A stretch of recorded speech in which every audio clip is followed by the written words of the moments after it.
মহান স্বাধীনতার ঘোষক বাংলাদেশের স্থপতি শেখ মুজিবুর রহমান, যাকে বাংলাদেশের জনক বা বাঙালি জাতির পিতা বলা হয়।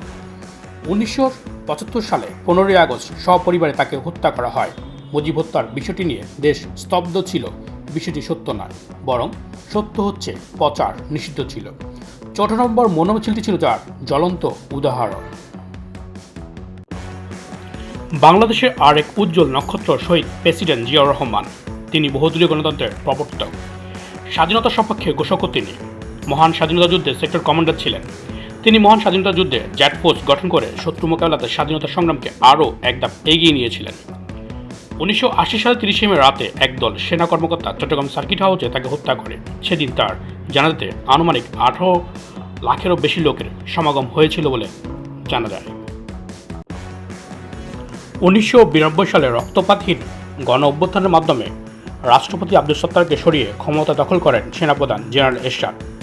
এরশাদ বিরোধী আন্দোলন বিভিন্ন সময় ছন্দপতন হয়েছিল। 1987 সালে পুলিশের গুলিতে নূর হোসেন নিহত হওয়ার পর আন্দোলন আরও শক্তিশালী হয়ে ওঠে।